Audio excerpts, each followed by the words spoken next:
시편 52편인데 자기 재물의 풍부함을 의지한다 라는 제목의 말씀입니다. 악인은 의지하거든요.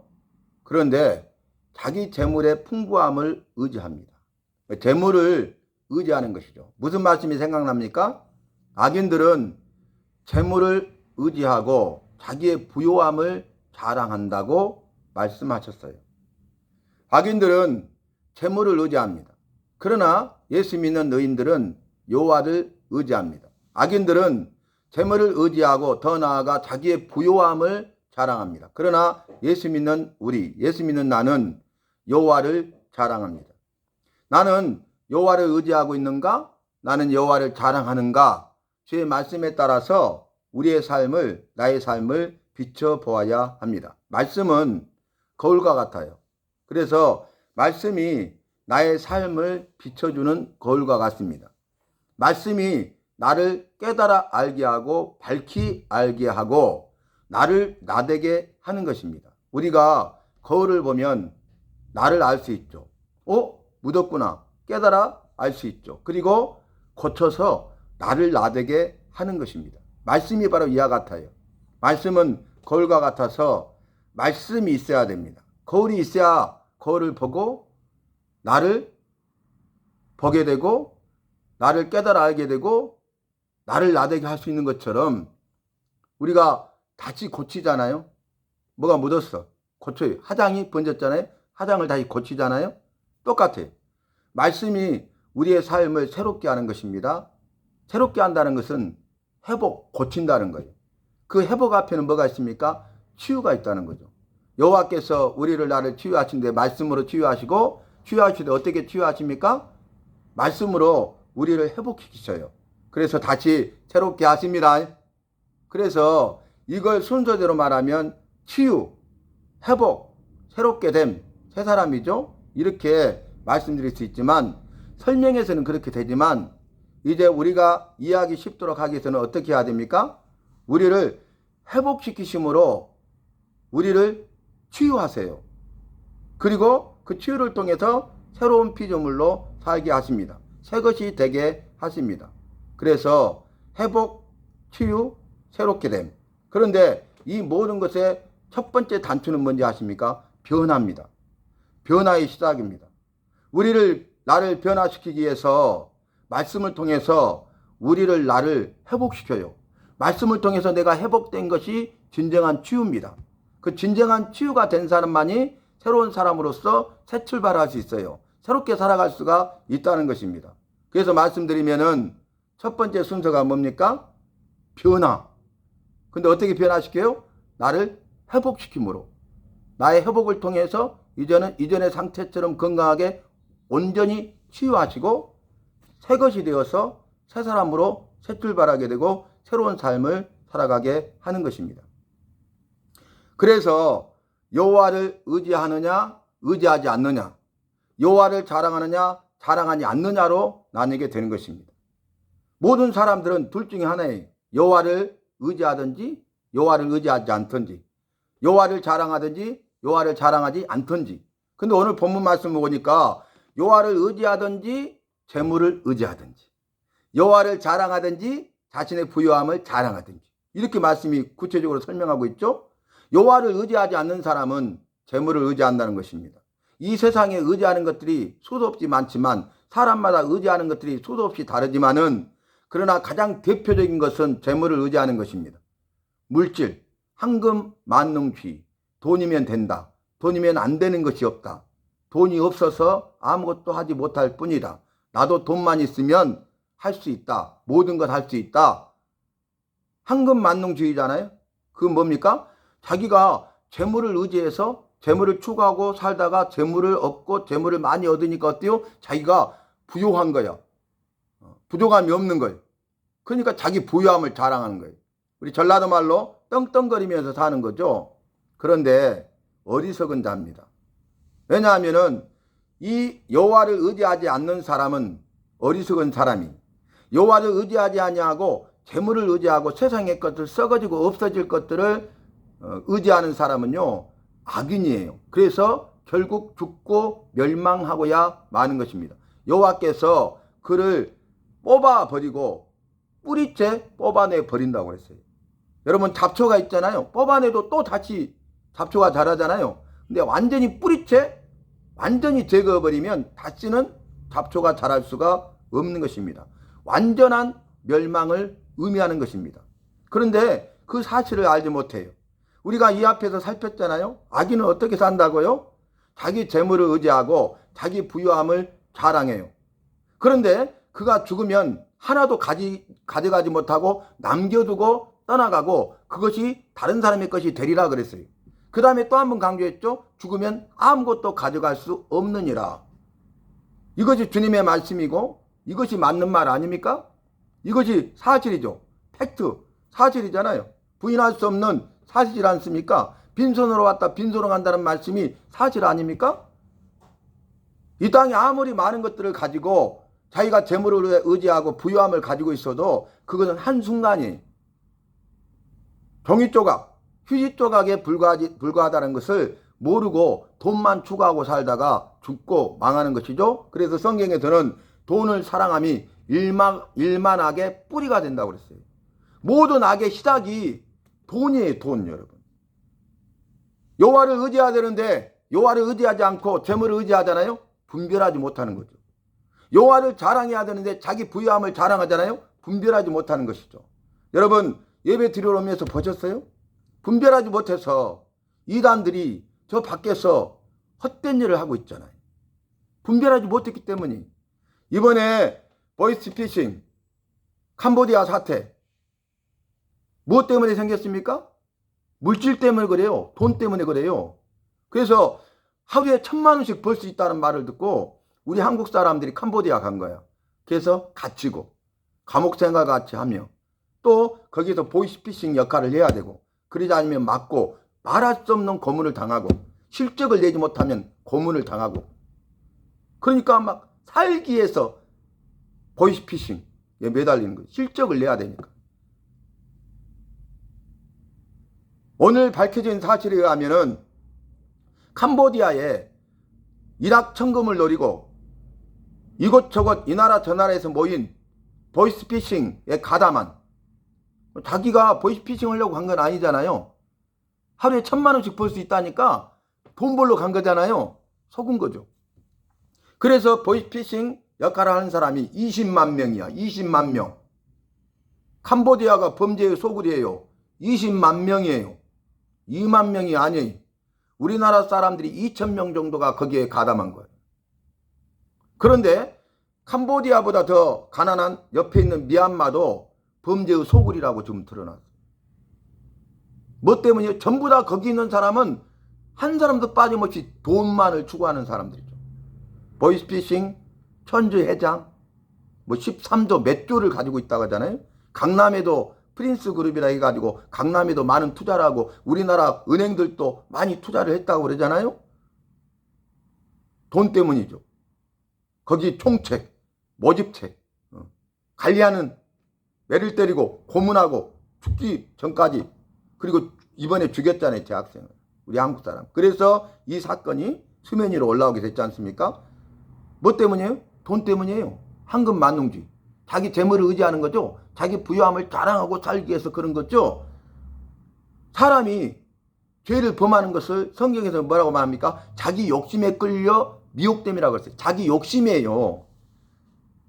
여러분 양파 껍질 벗기듯이 벗기잖아요. 그러면 마지막 드러나는 게 뭐냐면 그 마음 깊숙이 자기 욕심이 자리잡고 있었다는 거예요. 자기 욕심이 자리 잡고 있고 자기 욕심이 자기를 사로잡았다는 거예요. 여러분 우리가 우상 숭배하면 안 된다고 그러잖아요. 그런데 물질을 추구하는 것이 우상 숭배입니다. 구약 시대에 여호와를 섬겨야 되는데 우상 숭배하는 우상 숭배자들이 있었잖아요. 그 우상의 가장 대표적인 우상이 바알이죠. 바알 숭배. 바알은 풍요의 신이에요. 부요의 신이에요. 사람에 의해서 만들어진 신이 무슨 인간 능력이 있겠어요? 그런데 사람의 힘에 의해서 연약한 사람에 의해서 만들어진 우상 가운데 바알이라는 우상은 자신들에게 풍요를 가져다주는 부요함을 주는 풍요의 신이고 부요의 신이라고 그렇게 명명하면서 우상을 만들어서 어리석게 섬긴 거예요. 우상숭배의 죄를 범한 거예요. 그게 뭐예요? 물질 추구하는 거죠. 재물을 추구하는 거죠. 돈을 추구하는 거죠. 황금 만능주의죠. 재물을 의지하고 돈을 추구해서 자기가 풍성함과 부유함을 누리겠다는 것 아닙니까? 그래서 오늘 이 시대에도 바알 숭배자들이 너무너무 많아요. 돈이면 다해. 새벽기도 와서 김대하님이 그런 말 하잖아요. 사람들이 믿는다고 하면서도 여호와보다 돈을 더 좋아한다고. 그래서 돈 버는 일 생기면은 예배는 뒷전에 두고 그것부터 간다고. 그 말 하시더라고. 많죠? 부인할 수 없죠? 주일 예배 드리는 것은 김장 담는 것만 또 못하잖아요. 당당하게 말하죠. 목사님, 이번 주에 돌아오는 주에는 못와요. 왜요? 김장 담아야 돼요. 우리의 믿음을 한번 살펴봐야 돼요. 구원받은 믿음일까요? 천국 가는 믿음일까요? 이 땅에 소망을 두지 않고 천국에 소망을 두고 사는 믿음입니까? 우리의 삶의 우선순위가 분명해야 된다는 것이에요. 말씀이 없으면 우리의 삶에 우선순위가 없고, 우선순위가 없는 사람은 무너지고야 마는 것입니다. 완전히 무너지고야 마는 것입니다. 내 믿음을 지킬 수가 없는 것이에요. 이 세상의 그 어떤 것보다 여호와께서 가장 귀하고 소중한 분임을 믿어야 하겠습니다. 여호와가 내 삶에, 내 신앙과 삶에, 내 일생에 있어서 이 땅에서 죽을 때까지 최고의 우선순위에 두시기 바랍니다. 그것이 주 예수뿐일세라는 신앙 고백이에요. 주 예수뿐이라면서요. 나의 기쁨, 나의 생명, 나의 소망은 오직 주 예수뿐이라면서요. 입술만의 고백이 아니라 내 삶을 통해서 주 예수님이 우선순위가 돼야 됩니다. 가장 중요한 우선순위가 되시기 바랍니다. 그 사람이 믿음을 지키고 그 사람이 더 나아가서 순교할 수 있는 거예요.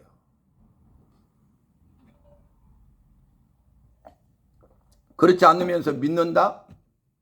그렇지 않으면서 잘 믿는다? 그렇지 않으면서 끝까지 잘 믿는다? 어불성설입니다. 입술만의 고백일 뿐이에요. 허공의 메아리일 뿐입니다.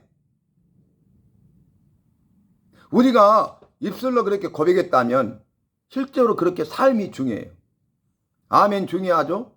그래서 아멘 아멘 해야 되잖아요. 입술로 아멘을 해야 돼. 입술로 아멘을 했어. 얼마나 귀하고 복됩니까? 그런데 입술로 아멘을 말했다면 삶으로 아멘을 말할 수 있기를 바랍니다. 입술로 아멘을 말하는 것이 시작일 뿐이라니까요. 입술의 고백은 시작이에요. 첫 단추일 뿐이에요. 우리가 입술로 아멘 아멘 했다면은 그 아멘한 그 말에 대하여 삶을 통해서 아멘을 말할 수 있기를 바랍니다. 행함이 없는 믿음은 죽은 것이라고 분명하게 말씀하셨기 때문에 그래요. 오늘 이 악인이 자기 재물을 여호와를 힘으로 삼지 아니하고 자기 재물의 풍부함을 의지했다고 또 이야기를 하고 있습니다.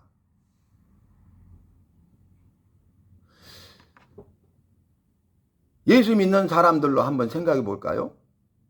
예수 믿는 사람들이 정말로 여호와를 자기 힘으로 삼고 의지하며 사는가? 입술로는 그렇게 고백하는데 실제 삶은 자기 재물의 풍부함을 의지하고 사는 것은 아닌가? 라고 되물어봐야 돼요.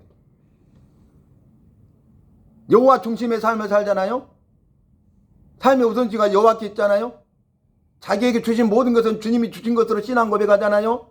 빈손을 갖다 빈손으로 갈 것을 믿잖아요? 이 땅의 것은 썩어지고 없어질 것이고 영원한 것은 하나도 없고 그래서 이 땅에 소망이 없고 저 천국에 영원한 소망이 있다고 고백하잖아요?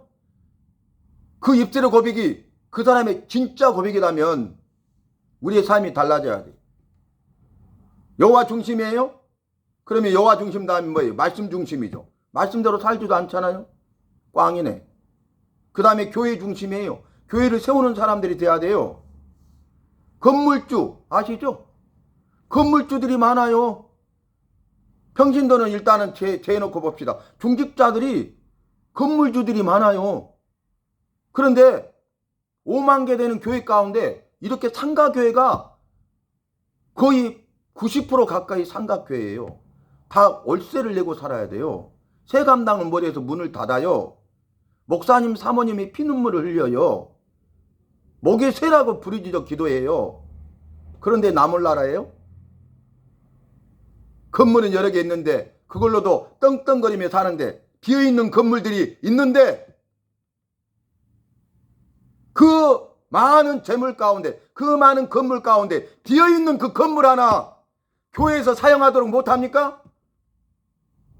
우선순위가 어디에 있는 거예요? 깨어나야 돼요. 한국 교회가 깨어나야 되고 믿음의 성도들이 깨어나야 됩니다.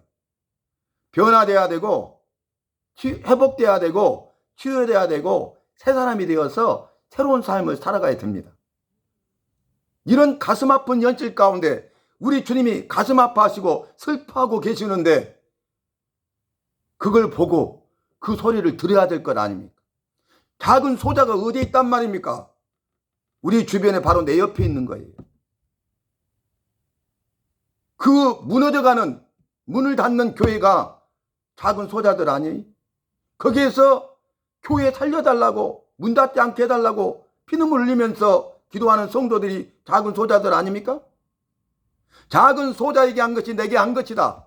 작은 소자에게 하지 않은 것이 내게 하지 않은 것이다. 그렇게 말씀하셨잖아요. 성경 말씀 보면은 이스라엘 백성들, 특별히 북이스라엘이 멸망당하는 것을 보았어요. 남유다 백성들은 북이스라엘이 우상 숭배의 죄, 뭐예요? 바알 숭배, 풍요의 신, 부요의 신, 풍요를 쫓고 물질을 쫓아서 살아서 끝까지 해결치 않고 물질만을 쫓고 의지하고 부유함을 자랑하다가 망했어요. 근데 남유다도 여호와를 믿는 백성인데, 여호와의 백성이라고 하면서도, 여호와를 믿는다고 하면서도 역사적으로 주전 722년에 북이스라엘이 우상숭배의 죄를 끝까지 해결치 아니하고 여호와의 말씀이 이루어져서 아수르 제국을 통해서 멸망당하는 것을 보았음에도 불구하고 그들은 바알 숭배, 풍요의 신, 부요의 신, 물질을 추구했어요. 끝까지 해결치 않았어요. 믿음입니까? 그래서 여호와의 최후 경고, 최후 통첩도 듣지 않았어요. 거짓 선지자들의 말을 들었어요. 셀 수 없는 수많은 거짓 선지자들은 여호와께서 내게 말씀하셨다는 거예요. 말씀하지도 않았는데 말씀하셨다. 지금은 전쟁이 아니라 평화라고 말씀하셨다. 이구동성으로 다 그렇게 말했어요. 에레미야 선지자는 여호와의 말씀을 받았어요. 에레미야 선지자 한 사람이 지금은 평화가 아니라 전쟁이다. 회개하라. 최후 경고하고 최후 통첩했어요.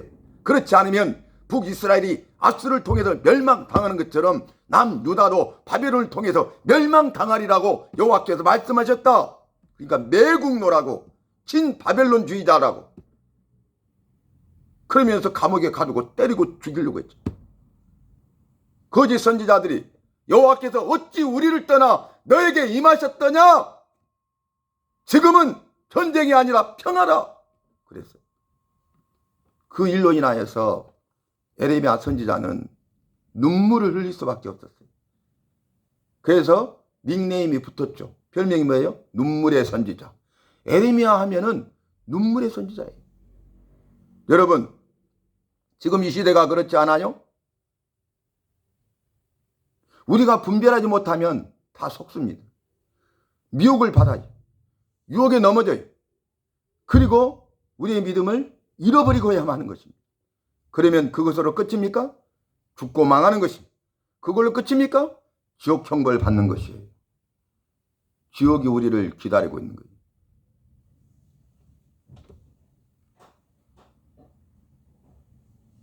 잠시 세상에 내가 살다가 그 천국문 열릴 때 열린 천국문 들어가 주와 함께 길이 살리, 이렇게 고백했는데 그것이 이루어지기 위해서는 내 삶이 중요한 거예요.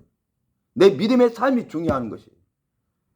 여러분, 저와 여러분은 이 말씀을 통해서 깨달을 수 있기를 바라고 결단할 수 있기를 바랍니다.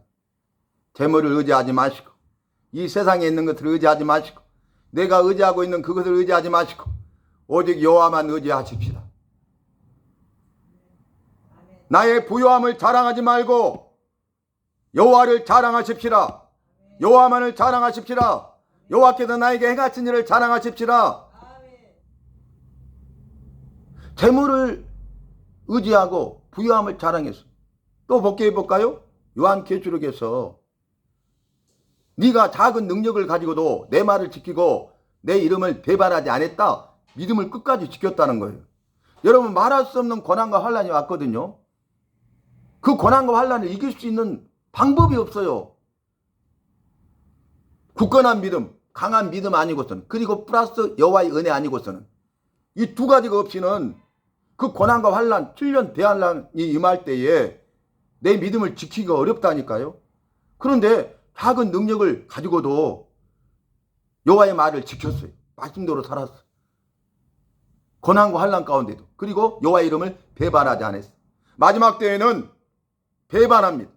배도하는 세력으로 일어난다고 그랬어요. 통째로 배반하는 거예요. 한 명, 두 명이 아니에요. 교회 전체가 통째로 넘어가요. 교단 전체가 통째로 넘어가요. 나라와 민족이 통째로 배반해요. 그것이 마지막 시대예요. 여러분, 우리 정신 똑바로 차려야 돼요. 깨어있으라고 말씀하셨어요. 그래서 마지막 때에 깨어있으라, 깨어 주의하라, 깨어 상가라, 깨어 기도하라, 깨어 준비하라, 이렇게 말씀하셨어요. 5번이나. 깨어, 깨어, 깨어, 깨어, 깨어. 잠자는 교회가 깨어나야 되고, 잠자고 있는 성도들이 깨어나야 되는 거예요. 오늘 우리 주님이 소천교회가 깨어나고 오늘 예배드리는 저와 여러분이 깨어나야 되겠습니다. 그래서 이렇게 말한 거예요. 다윗이 말하는데, 악인들은 여호와를 자기 힘으로 삼지 아니하고 자기 재물의 풍부함을 의지한다는 거예요. 근데 나는 푸른 감람나무 같으며 그랬어요. 다윗이 나는 멋멋이다 그랬어요. 근데 뭐라고요? 나는 푸른 감람나무다. 푸른, 젊어서 힘이 넘치는 거죠. 열정이 있는 거죠. 결기가 있는 거죠. 우리가 첫사랑을 잃어버리잖아요. 첫사랑을 회복하자는 말을 많이 하잖아요. 처음 예수 믿었을 때 그 결기, 결단할 수 있는 어떤, 그리고 뭔가 하고자 하는 기세, 그리고 열정, 뜨거운 열정, 모든 걸 다 녹여버릴 수 있는, 그걸 잃어버렸다는 거예요. 야성을 잃어버렸다는 거예요. 그런데 푸른 감람나무는 뭐예요? 풀이 풀러가지고 그 잎사귀가 푸르고 청청해가지고 뭐가? 열매가 맺는데 주렁주렁 맺어요. 감람나무 열매를 주렁주렁 맺어요. 열매가 있어요. 열매가 있는 삶이에요. 그런데 그 감람나무 열매를 짜면은 기름이 나오는데 감람유, 최고로 깨끗한 최고의 기름이 감람유예요. 그래서 여호와께 제사 드릴 때 이 감람유를 썼어요. 이게 뭔지 아세요? 올리브나무, 올리브유. 올리브유가 최고로 좋은 기름인지 아시죠? 최고로 깨끗하고 최고로 거룩하고 최고의 기름이 나오는 거죠. 다윗이 그랬어요. 나는 이 악인들과 다르게 나는 푸른 감람나무 같다 그랬어요. 나는 여호와를 향한 믿음이 뜨겁고 열정적이고, 그래서 반드시 이 믿음의 열매를 맺는데, 이 열매를 통해서 가장 깨끗하고 거룩한 것들을 구별하여 주님 앞에 드리는 사람이다, 그 말이. 세상과 구별됐죠. 악인들과 구별됐죠. 우리가 이 땅에 이 세상과 구별된 삶을 살아야 되고, 이 땅에 믿지 않는 자들과 구별된 삶을 살아야 된다, 그 말이. 그러면서 주께서 이를 행하셨으므로 내가 주께 감사하고 주의 이름을 사모하리이다 하고 끝나요. 여러분, 저와 여러분이 다윗과 같이 푸른 감람나무가 되시기를 바랍니다. 그래서 주님이 이를 행하실 때, 주님이 이를 행하셨으므로 내가 주님께 감사하나이다, 주의 이름을 사모하나이다, 이렇게 고백할 수 있기를 바랍니다. 여러분, 사모는 사랑을 뛰어넘는 거라겠죠. 사랑하는 것뿐만 아니라 사랑하고 애타게 그리워하고 찾는 거야. 사랑해. 그래서 애타게 그리워해. 그리고 찾고 찾는 거예요. 그것이 사모예요, 여러분. 여러분, 우리는 감사하십시다. 주께 감사하시기 바랍니다. 우리는 사모하는 자가 됩시다. 주의 이름을 사모하는 자가 되시기 바랍니다. 그래서 우리가 정말로 다윗과 같이 쓰임받는 교회와 속한 성도들이 되어야 하겠습니다. 먼저 우리 교회가, 먼저 예배드리는 우리가, 내가 깨어나야 되겠습니다. 여호와만 의지하시기 바랍니다. 여호와만 자랑하고 삽시다. 그래서 아직도 잠자고 있는 교회와 성도들을 위해서 여호와의 자비와 국률하심을 구하면서 기도하시기 바랍니다. 교회들이 깨어나도록 기도합시다. 성도들이 깨어나도록 기도합시다. 주의 거룩한 일에 동참할 수 있도록 기도합시다. 주님이 영적 까마귀를 보내주시도록 기도합시다. 아니, 주님이 도우신 교회가 23년 동안 2층 상가에서, 엘리베이터 없는 상가에서 예배를 드렸어요. 작은 소자들을 붙여주셔서 작은 소자들을 섬겼어요. 장애우들을 붙여주셔서 23년 전에 교회 개척하자마자 장애들을 섬겼어요. 장애인들 계림동, 지금은 아파트 단지가 들어섰지만은 휠체어 하나 들어갈 만한 그런 골목 미로와 같은 그곳에 대로에 폐차 직전에 봉고를 세워놓고 달려가서 준비시켜서 휠체어에 태우고 달려서 나와서 안고 봉고에 태워서 교회에 와서 다시 업고 2층 교회에 내려드리고 끝나면 또 똑같은 일을 했어요. 1명, 2명, 3명 이렇게 붙여주셨는데 기쁨을 했어요. 1층이었다면 얼마나 좋아요. 2층이든 3층이든 엘리베이터만 있으면 얼마나 좋아요. 그 이후에 외국인들 섬기고 다문화 붙여서 섬기고 고려인들 섬기고 조선족 섬기고 중국 한족 섬기고 그런 일들을 하게 하셨잖아요. 또 요한병을 섬기게 하셨잖아요.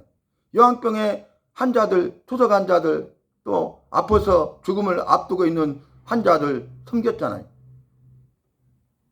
김영선 성도라고 그분이 우리 교회 와서 예배 드리는 게 소원이라고 그랬어요.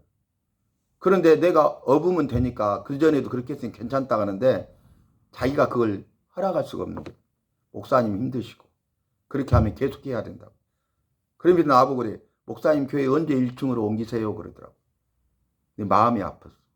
근데 결국 주님이 부르셨어. 코로나 이후에 또 우리가 요양병원 섬기는데 휠체어 탄 그 어르신들이 목사님 교회 가서 주일날 교회 가서 예배 드려보는 것이 내 소원이요. 죽기 전에 소원이요. 그러시는 거예요. 그런데 2층이잖아. 엘리베이터가 없잖아. 그래도 우리가 1층 60평 이상 주셔서 우리가 작은 소자들 함께 예배 드리고 주님 앞에 영광 드리고 그 애통한 마음의 소원, 우리 주님의 마음이 더 아프시고 애통하실 것 아니에요. 그런데 이 소원을 들을 자가 이 땅에 없단 말입니까? 영적 까마귀가 없단 말입니까? 물질이 없단 말입니까? 믿음이 없는 거죠. 주님이 감동하심에 따라 그 감동하심에 따라 믿음으로 순종하면 될 텐데 감동하심도 없고 감동에도 순종하지 않는 것이죠. 왜요? 여호와를 의지하는 것은 입술만의 고백일 뿐이니까. 여호와를 자랑한다는 것은 그냥 입술만의 고백일 뿐이에요. 립 서비스일 뿐이에요.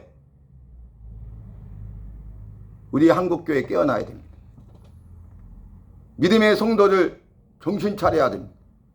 빈손으로 갈 것인데 남겨두고 갈 것인데 주님의 영광을 위해서 복음을 전하고 작은 소자를 섬기고 영혼을 구원하여 살리는 일에 동참하는 것이 얼마나 영광스러운 일인지조차도 모르기 때문에 그렇지 않겠어요?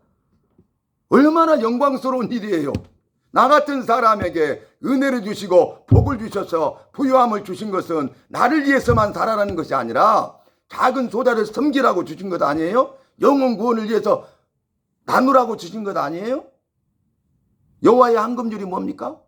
모든 것을 평균케 하시는 것이 여호와의 황금률이에요. 그게 뭐예요? 나는 많이 주셨어. 여기는 조금 주셨어. 그럼 내 것을 부족한 사람에게 나눠주는 거야. 그래서 똑같이 부요한 거예요. 나만 배부르는 것이 아니고. 복음은 의롭고 복음은 의로워서 공평하고 차별이 없다고 그랬어. 그러면 차별이 없어야 될 것 아니에요. 세상과 달라야 될 것 아니에요. 세상은 차별이 많죠. 세계 부자 3%가 이 세상을 좌지우지하면 되겠습니까? 아프리카에서는 먹을 것이 없어서 굶어 죽어가는데 자신의 것을 내놓으면 전 세계 70억 인구가 먹고도 남아요. 자기 욕심으로 꽉 붙잡고 있으니까. 자기 배만 불리니까 그러는 거예요. 죽으면 하나도 갖고 가지 못할 것인데 네가 영원히 살고 죽지 않을 것인가? 떠나갈 때 아무것도 가져가지 못하고 그 남은 것이 다른 사람의 것이 되리라. 죽을 때 아무것도 가져갈 수 없어. 이 말씀을 깨닫지 못하는 거죠. 여러분, 오늘 말씀, 우리에게 주시는 말씀, 내게 주신 말씀으로 받았어요. 주님의 일에 동참하시고 주님의 영광을 쓰임받는 교회와 성도들, 우리 각자 바로 내가 됩시다. 복음의 위대한 사역에 동참하십시다. 그래서 그 일에 대해서 쓰임받는 자가 됩시다. 로마서 말씀 16장까지 있는데 16장 마지막에 바울 사도가 평신도들이 이 바울 사도의 1차, 2차 세계 선교 여행에 동참해서 협력했던 사람들 이름을 다 부르면서 이야기를 해요. 그런데 브리스길라, 아굴라 부부 이야기를 해요. 그런데 그들은 자기 먹이라도 나를 이어서 내어줄 자들이었다. 자기의 목숨도 내줄 수 있는 자들이었다고. 브리스길라, 아굴라 부부는 로마에서 만났잖아요. 복음을 들었잖아요. 예수 믿고 구원받았잖아요. 고린도 장막 만드는 자였죠, 바울이. 그래서 자비랑 선교를 했죠. 근데 바울이 떠나니까 바울을 따라왔어요. 우리는 좀 멀리 이사 가면 교회 떠나죠. 근데 지금 한국에서도요, 목포로 이사 갔는데 이 교회를 지켜요.